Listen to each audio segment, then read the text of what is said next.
Muhammad wọlé ọlá. Ọlọ́run á jẹ́ ká bá Muhammad wọlé ọlá. Àmì ẹ̀ pọ̀ ṣùgbọ́n àmì nìkan ò rán o. Ànábì ti sọ pé ẹni tó bá nífẹ̀ẹ́ ṣe sí òun yóò fẹ́ràn òun, ẹni tó bá sì ti fẹ́ràn òun náà ni yóò bọ́ òun wọnú ọgbà àlùjánnà onídẹ̀ra. Kí wá làwọn ìṣesí Ànábì gan-an lè tó wọlé ọlá dálé lórí. Wọlé ọlá ẹ pàdé Imam Kamaldeen Àjàlá àti àwọn gbajúgbajà dáńtó onímọ̀ ìjìnlẹ̀ àfáà tá a máa gbà lálejò ní gbogbo ọjọ́ ọ̀sẹ̀. Sunday aago 10 sí 10 àbọ̀ àárọ̀ làǹfààní ètò wọlé ọlá yóò máa gorí afẹ́fẹ́ ní MITV Muri International Television. Wọlé ọlá 10 to 10:30 a.m. every Sunday. Wọlé ọlá àwòkọ́ṣe tó dára jùlọ fún gbogbo ẹ̀dá lára Ànábì ló wà.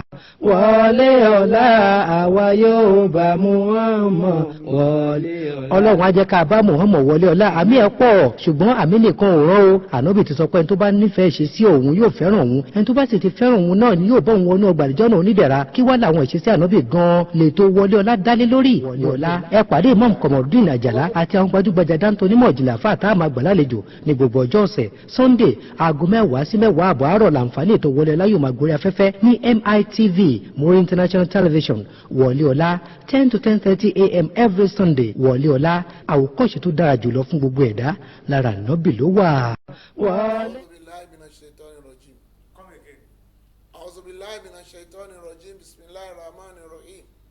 Salatu wassalamu ala ashrafil mursalin sayyidina Muhammad wa ala alihi wa sahbihi wa mawala.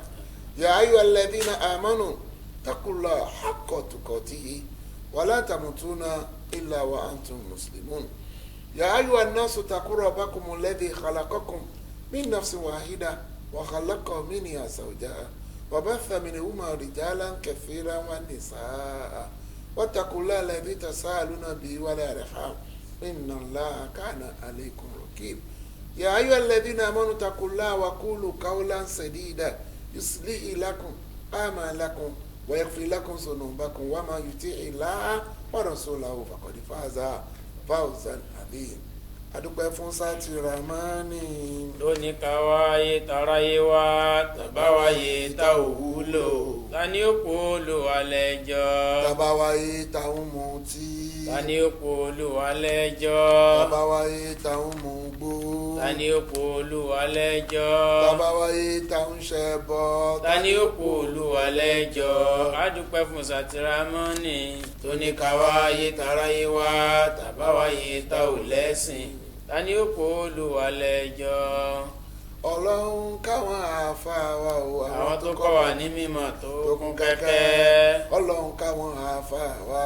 Àwọn tó kọ́ wa ní sùnà tó yéyéké. Allahu gayatuna wa rasulu sayyimuna wa qudwatuna wal Qur'ani dusturuna wal jihadu sabiluna wal mautu fi sabilillahi asma amanina. ولتكن منكم أمة يدعون إلى الخير ويأمرون بالمعروف وينهون عن المنكر وأولئك هم المفلحون. الله أكبر.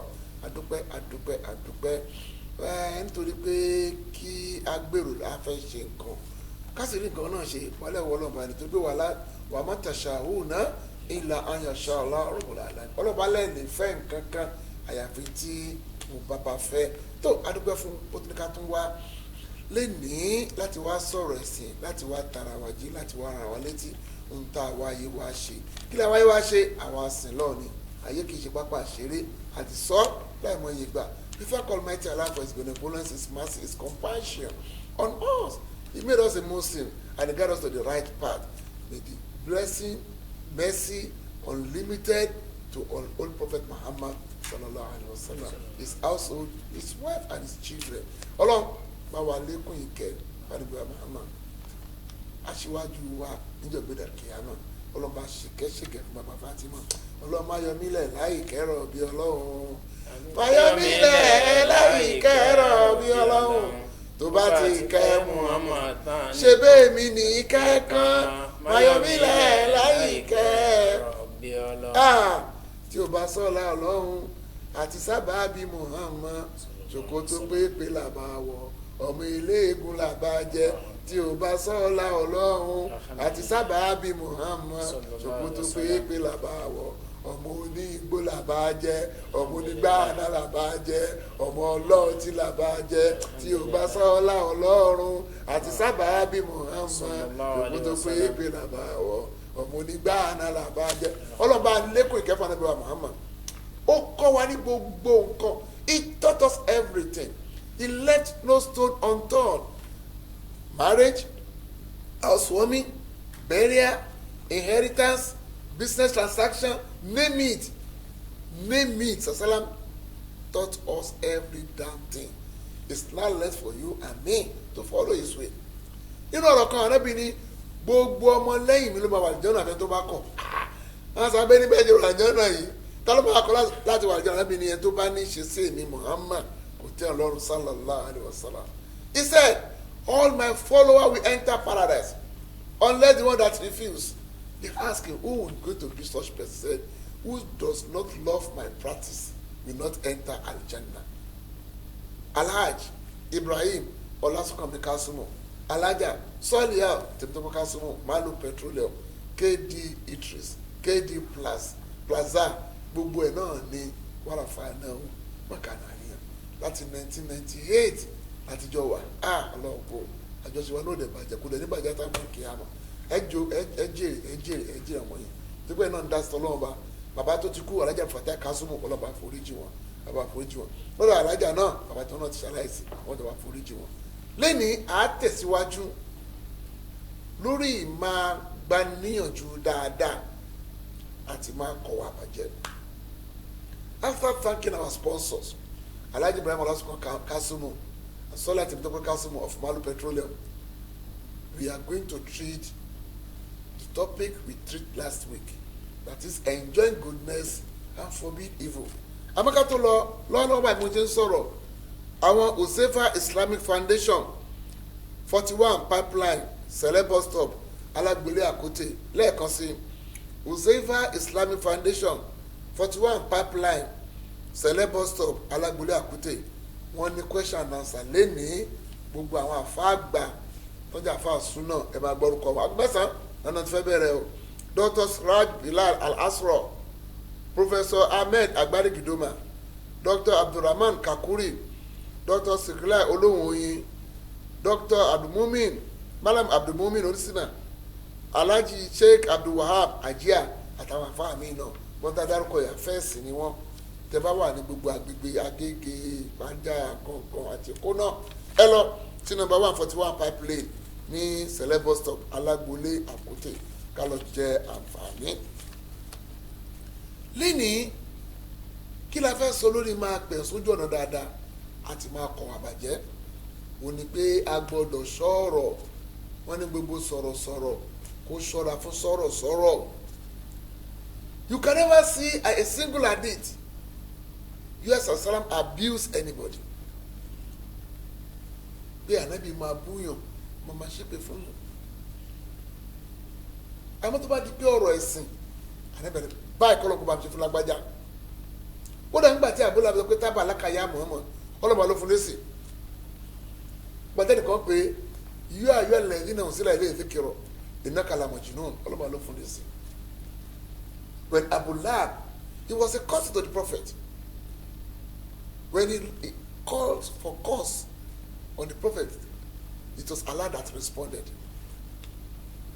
So lẹ́ni asọ́níjà ìṣẹ̀jọ náà pọ́lọ́ba ní ẹ má bú àwọn tó ń ṣe kan mí lẹ́yìn Ọlọ́run ká má fi àìmọ̀ kan bú Ọlọ́run. Àwọn àfáà wa tiẹ̀ kú lọ́dọ̀ àwọn kèfèrí rárá wọn ṣe wá àsìpẹ́ má ṣe bọ́ ẹ má gbégún wọn tiẹ̀ ṣe ẹ mọ́ rárá èébú ni èébú wọn ti gbàgbé ayé Ọlọ́run ọba àkọ́kọ́ nusratul Israel ọba ni wàlá takfu ma laysa laka bi ilmu inna sam'a wal basara wal fuada kullu laka kana an mas'ula. Quran suratul Israel Quran 17 la takfu má sọ má dúró ma laysa laka bi ilmu ntọ́ ni máa ń pẹ́ torí pé inna sam'a ntọ́ fẹ́ ti gbọ́ wal basara tó fojú rí wal fuada tó ń fọkàn rò kúlù lákàkà náà ni mọ̀sùlá gbogbo ẹ̀ ló máa rojọ́ lọ́dọ̀ Ọlọ́run gbogbo ẹ̀ kó máa dáadáa parọ́ mọ̀ọ́yàn ní tó rẹ́rìí telling lies against scholars abusing cursing them derogating statement against these scholars àwọn ọ̀rọ̀ burúkú àwọn tí ò wá ìjẹ́lá ìmọ̀ kan náà ẹ̀yin náà mọ̀ pé ayé yẹn ti mú yín ni ẹ̀yin tẹ́ máa ń like, ẹ̀yin tẹ́ máa ń love, ẹ̀yin tẹ́ máa ń comment. You don't know the essence of what you are doing because you love the sheikh, you love the malims, you love the mudir, you love the ustaz, you love the, and you are committing sins. Allah said, do not stay where you don't know, because your sin, your hearing, your thought, you are going to be questioned on the resurrection. Àti ẹ̀bìkítà nípa ọ̀rọ̀ sísọ inú Quran olùbá ní bisimilayi rahman rahim máa ń yẹlẹ fi sùnmí nkọ́lé ìlà nàdẹ́ rọ̀kìbù wal atid. Olùbá lẹ̀ ní sọ ọ̀rọ̀ kún síta báyìí mọ̀láìkà ń bẹ lọ́tún ń bẹ lọ́sì, rọ̀kìbù ó wà lọ́wọ́ ọ̀tún, atid ó wà lọ́wọ́ òsì, ẹ kàn ń sọ̀rọ̀ ẹ̀ gbé sínú òṣùwọ̀n rárá. Ẹ ti ẹ̀bìkítà pé mọ̀láìkà gbọ́ ń tẹ́ ń sọ inú sọ́tún Hujurat. Ó yẹ ẹ̀rọ ìsinmi àmọ́ ọ̀nù lẹ́yìn ṣèkáru kọ́wọ́mú mi kọ́wọ́mí àsáyàkùn khayran minhu wàlá nìsáàmì nìsáyì àsáyàkùn khayran minhunna wàlá talmisu anfusakum wàlá talbasu bil alqabi bisa lismu fusuq ba'da al-iman wa man lam yatub fa ulaika ẹ lọ ka Suratul Hujurat o, ẹ lọ ka Suratul Hujurat. Olùbá ní káwọn ìjọ kan má fi ìjọ kan ṣe yẹ̀yẹ́, ìṣọkùnrin ni ìṣobìnrin ni, ẹ má tọpinpin ara yín, ẹ má fúnra yín lórúkọ kórúkọ. Don't call yourself with bad names. Quran. Orúkọ Brooklyn ẹnu èèyàn fà ló wá parí sí. Èèyàn pè rẹ̀ ní Kakuri, ẹlákúrí ni. Àwọn èèyàn pè ìjókòó wọn ní Asa Bayanu Linnas. Ẹ sọ pé Asa Bultanu Linnas. Kí ló dé? Allah did warn us against calling ourselves bad names, against trying to know everything about each other, against mocking, jesting each other. Kí ló dé? Ó ní ẹ̀mí sọ̀rọ̀ kan síta. You will not utter a statement except it's being written either for you or against you. Ẹ jẹ́ ká máa fà bẹ̀rù Ọlọ́run, ká máa dá àdáparọ́ mọ́ Ọlọ́run, ká máa dá máa nábì, ká máa dá máa sàábé. Nígbà tá àti ẹ̀kíw ẹni ló bá ní ká bẹ̀rù lẹ́ẹ̀mẹ́ta ká tó bẹ̀rù lẹ́ẹ̀kan. The simple Allah said we should fear human being 3 times. Then fear Almighty Allah once. Where was it written? Mo ló kọ sí. Ẹ tún kó àkójọ ọ̀rọ̀ tí ò sẹ́ni fún pé ìtàkìmọ́ yẹ tẹ́kìlá, ìtàmọ́lá yẹ tẹ́kìlá. Kí ló dé? Adáparọ́. Gbọ́ ẹbẹ̀rù ẹ tó bẹ̀rù Ọlọ́run, ẹbẹ̀rù ẹ tó bẹ̀rù Ọlọ́run. Where was it written? That fear Allah, fear those who fear Allah, and fear those who don't fear Allah. Ẹ kàn sọ̀rọ̀ ẹ tẹ́ bìkítà. Ìyàfó tiẹ̀ wọ́rì. Àrìjálù qawwamuna 'ala an-nisaa. Gbogbo bá náà tún pé ọlọ́ba ní ọkùnrin o, lòpọ̀ mílẹ̀ fóbìnrin, ẹni máa dé ọlọ́ba lóhùn ọlọ́ba ń tàn yín ni o. Ọlọ́ba ń tàn wá ní. It's not done because people are hailing you. People are saying you are a good lecturer. Then you are saying nonsense. Ọlọ́ba ń tàn wá ní o.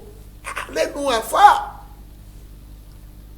Àwọn kan ní ẹ̀ka máa sọ̀rọ̀ ẹ fi wọ́n lẹ̀. No, àwọn míì máa gbèrò rí yẹn lọ. Ọlọ́ba ní ọkùnrin lọ̀gá obìnrin olùpọ̀mùlẹ̀ fóbìnrin ìwà ni ọlọ́ba ń tàn wá ní. Ọlọ́ba lẹ̀ ní sọ̀rọ̀ kan síta àfikún mọ̀láìka ṣe kí ni kí wọ́n kọ́ nípa yín. Ọlọ́ba ní ẹ má pera yín lórúkọ kórúkọ, ẹ má búra yín. Yorùbá níwọ̀n yín lè bú àgbà. Imam Buhari ẹ̀ bá fọ́jú ni. Bá fọ́jú ni tó bá pe bàbá àbáwọn ọmọ tiẹ̀ náà láfọ́jú sínú ẹ̀ máa dùn. Kọ́ ní Imam Buhari a blind person sọ̀rọ̀ nìyẹn. Kárí Imam Buhari náà kásẹ̀ ló gbọ́ lárúbáwá kò gbọ́ lárúbáwá dáadáa ká ní lárúbáwá rẹ̀ ò jí ń tó láyé kí ló ga. Ṣé gbogbo tíra tó kọ Yorùbá ló kọ́ ni àbẹ́dẹ̀ lu wọn? Why are you making a derogatory statement against a pious scholars worldwide? So afẹ́kẹ́yìn èèyàn kẹmọrúwá sí tẹ máa gbọ́ ìjókòó tẹ máa lọ gbogbo tó bá ti ń bọ̀ àwọn sábẹ́ ànábì ẹ má jókòó tì í. Àgbọ̀dọ̀ búra wa á bọ̀ sípò sí àwọn yẹn. Ànábì sọ pé látàṣubú àṣàbí ẹ má bú àwọn sàábẹ́ mi. Never abuse any of my companions. Àwọn ọmọ náà kéwú náà a máa wá sọ oríṣiríṣi. Èèyàn ń jákòrè dé Oṣọlá Kọ́bi dé. Kí ló dé tẹ́ ń pera yín lórúkọ kórúkọ ẹ tí ẹ bẹ̀rù Ọlọ́run ẹlòmíì tó mọ tẹ́mu kò mọ tó mọ Jalingo ó mọ tó mọ Jalingo ni ibi ìfọkànbalẹ̀ place of secure Jalingo àwọn àjàlá Jalingo tẹ̀ ń nù èmi torí pé ọgbẹ́ orúkọ tó pè mí kò yí ẹ ẹ mala means mu'allim a teacher bẹ́ẹ̀ ọ̀rọ̀ méjì tí mo mú wá fún yín yẹn bọ́lá bá ní máa sọ tẹ́ ẹ̀ bá mọ̀ ìgbọ́ràn yín ìríran yín ìrònú yín àábẹ̀ lọ́jọ́ gbọdọ̀ kíámà ẹlẹ́ẹ̀kejì ó ní gbogbo tẹ bá sọ jáde àmọ̀lẹ́ka ń kọ́ lẹ̀ wọ́n darí ẹ̀kẹ́ wọ́n ní wọ́n ń kọ́ṣẹ́ rẹ lẹ̀ o wọ́n ń kọ́ṣẹ́ rẹ lẹ̀ àwọn mọ̀láìkà méjèèjì wọ́n ń kọ́ṣẹ́ rẹ lẹ̀ o ẹ ti gbàgbé ni Quran 7:7 ọlọ́ba tẹ̀ wá yanjú ẹ̀ ọlọ́ba ni màá submit iṣẹ́ tèmi tó bí kò sígbà tí mi wà pẹ̀lú yín Quran 7:7 ọlọ́ba ni nígbà tí àwọn mọ̀láìkà tó submit òjíṣẹ́ ó submit òkè ó submit ilẹ̀ ó submit gbogbo nǹkan bíi mọ́kànlá ni ó jẹ́rìí èké sọmọ èèyàn yóò gbọ́dọ̀ kíámọ̀ ìbọn lọ́wọ́ àṣẹ wàá submit tó gbé ọmọkùnrin náà nínú ẹ̀ka àyèbí torí pé mi ìfìgbà kan máa wà pẹ̀lú yín Allah will not submit his own against all for us ẹ kárọ̀tì kíámọ̀ kárọ̀tì ọ̀la wa ó ń polówó káwọn yẹn máa lọ ṣoògùn kọ́ máa lọ lòrùka kúsanrín wọ́n ti bá nàbí náà lórúkà sórùka kúsanrín là nàbí Muhammad níní wọ́n ti fi bẹ̀rù Ọlọ́run why don't you fear Almighty Allah you are relating the ring of Holy Prophet sallam with the one with charms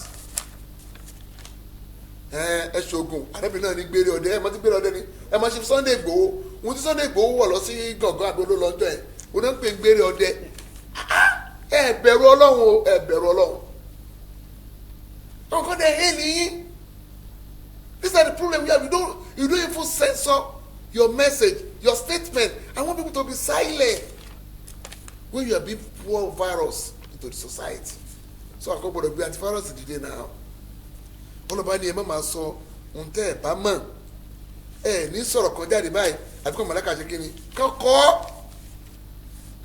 ó ní ẹ má bú ọ̀sán abẹ́ mi torí pé tẹ́ bá ṣoore tó kéwù kò tó kékeré báyìí tó dàbí ṣe tí wọ́n ṣe tó dàbí ṣe dàbí nù he said never abuse my companion if you do a good deed like the amount of food in Medina it cannot be equate with the only thing they did like dates kí n wá wó sùsù pé ta ló yẹ kó ń bú o tọ́lá kó ń fẹ́ràn ẹ̀tẹ́ lò wọn àbúrò rẹ̀ àwọn ni alátẹnujẹ a glutton tẹ́ pé kò síbi lágbàáyé lénìí lójoojúmọ́ náà fi ṣàdúrà fún then an Abu Hurairah radiyallahu anhu every day they say blessing on him ẹ̀yin àwọn afọ́dẹ sọ̀rọ̀ ọmọdékè náà bẹ̀rẹ̀ sí rẹ́rìn èyàn ń bú ẹ tó kọ́ bàbá ẹ̀ gan kéwù àìmọye ọ̀rọ̀ Abu Hurairah ni bàbá tiẹ̀ gan kóòtù àìmọye tẹ́ bá yọ àdìsí Abu Hurairah kó nú àdìsí ló fẹ́ kù ìwà ni tó nìkan ni tó gba fíta sàdìsí nígbà tó pé tó jókòó tì nìyẹn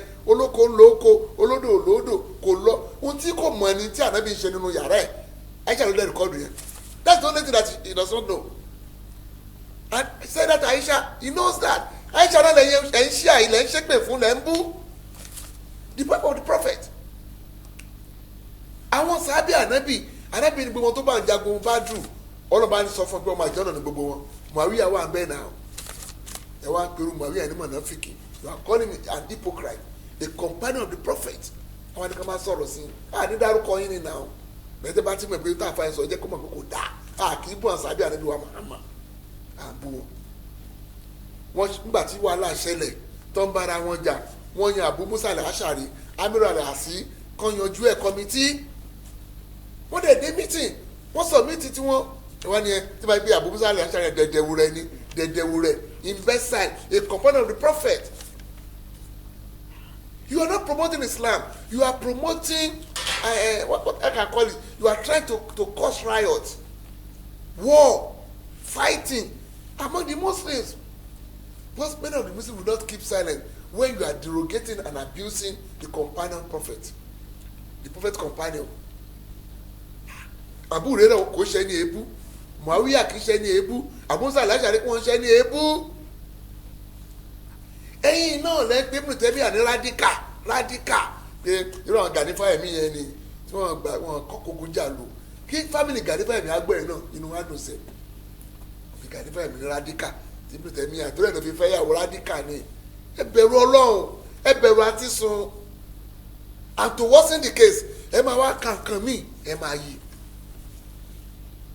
ẹ jókòó ẹ ń ṣèpàdé níta ẹ fẹ́ ṣe ẹnìbọ̀dì ló fi láti ṣe ẹnìkan Quran bẹ́ẹ̀ bá dẹ̀ tutukutu síbẹ̀ ẹ̀yin nu Ọlọ́run nìyẹn kò sí ẹnìbọ̀dì ẹnìbọ̀dì ló lè kọ́ Quran àwọn tó bá wọn ara Quran ní bẹ́ẹ̀ dẹ̀ tẹ̀lé ta fún ọmọ ilé kí oyin ìyẹn kọ́ làwọn wà áfítà àmọ́ àdébí sọ pé ẹni tó bá mọ̀ọ́mọ̀ tírun àlásàrì bọ́ fún ànábì ló ṣòfò ayé ó ṣòfò ọ̀run whosoever deliberate did not observe Salatul Asr Sasalam said he lose this world and the hereafter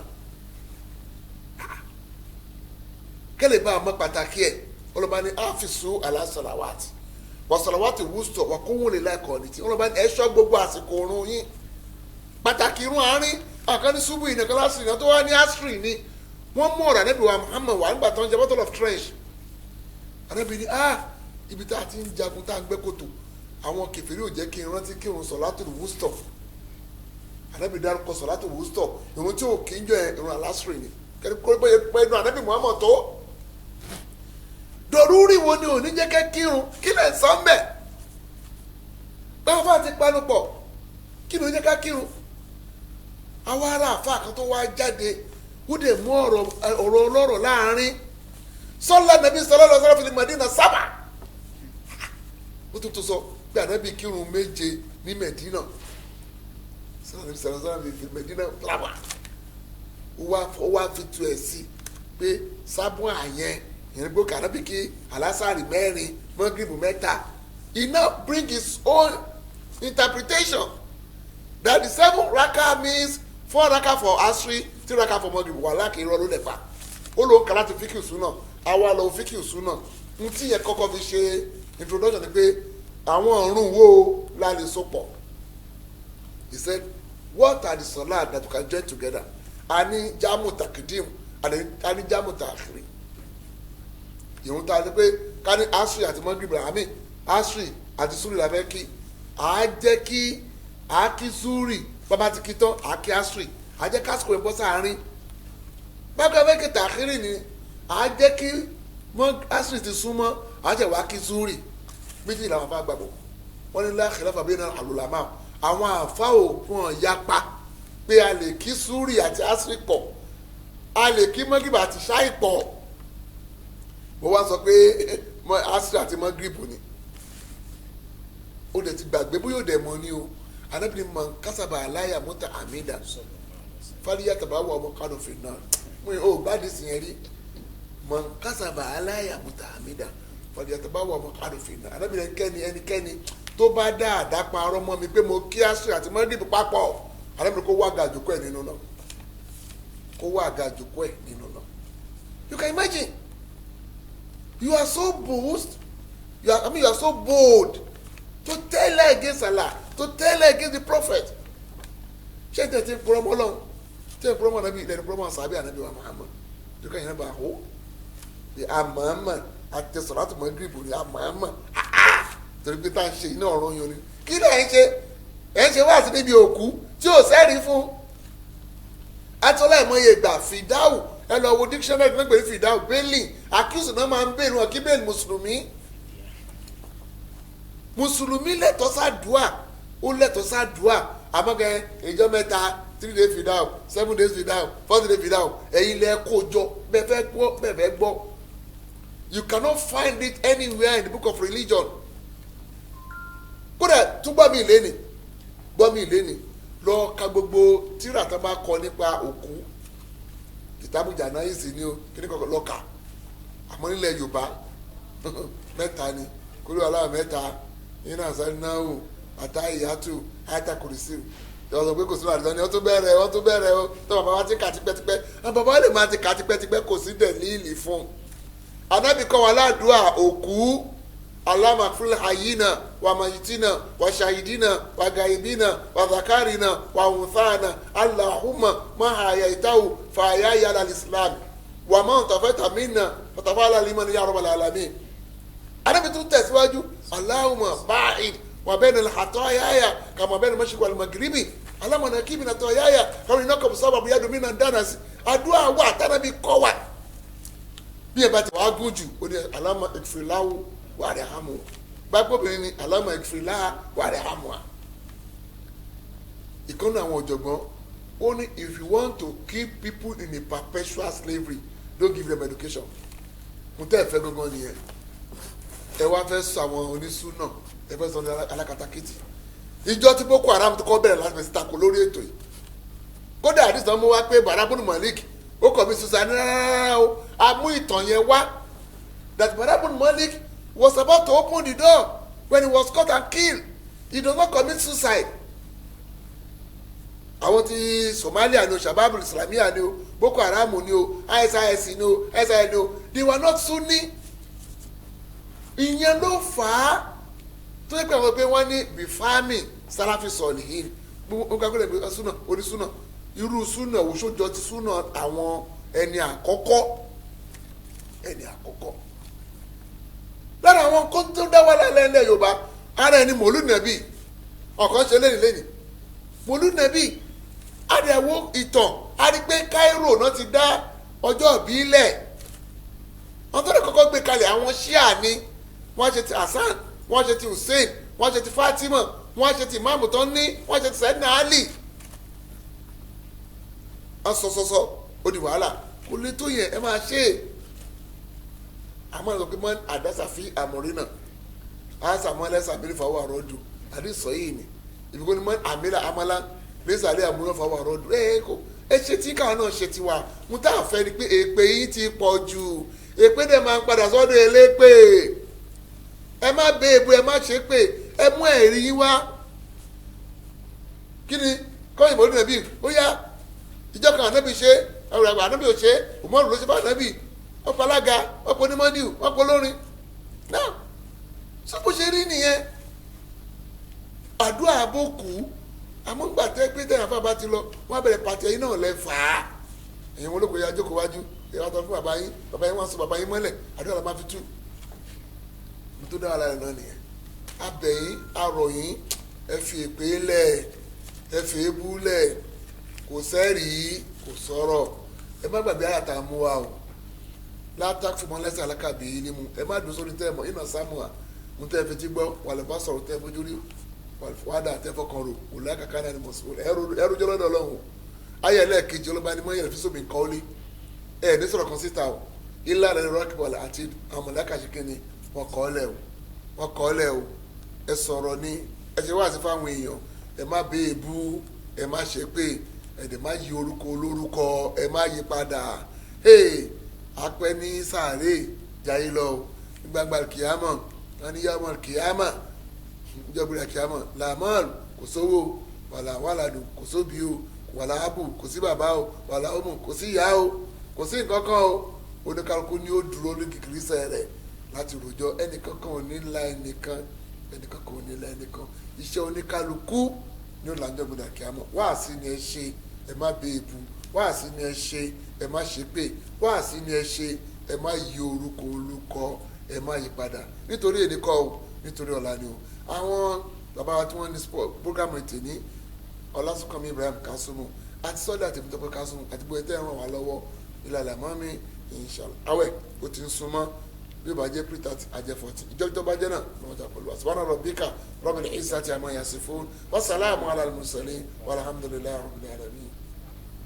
wọlé ọ̀la àwa yóò bá Muhammad wọlé ọ̀la. ọlọ́run á jẹ́ ká bá Muhammad wọlé ọ̀la àmì ẹ̀ pọ̀ ṣùgbọ́n àmì nìkan ò rán o ànábì ti sọ pé ẹni tó bá nífẹ̀ẹ́ ṣe sí òun yóò fẹ́ràn òun ẹni tó bá sì ti fẹ́ràn òun náà ni yóò bọ́ òun wọnú ọgbà àdìjọ́ náà onídẹ̀ra kí wá làwọn ìṣesí ànábì gan-an lè tó wọlé ọ̀la dálé lórí wọlé ọ̀la ẹ pàdé Imam Komorudeen Àjàlá àti àwọn gbajúgbajà dáńtó onímọ̀ ìjìnlẹ̀ àfa àtàwọn àgbàlálejò ní gbogbo ọjọ́ ọ̀sẹ̀ Sunday aago 10 sí 10 àbọ̀ àárọ̀ làǹfààní ètò wọlé ọ̀la yóò máa gorí afẹ́fẹ́ ní MITV Muri International Television wọlé ọ̀la 10 to 10:30 a.m. every Sunday wọlé ọ̀la àwòkọ́ṣe tó dára jùlọ fún gbogbo ẹ̀dá lára nọ́bì ló wà.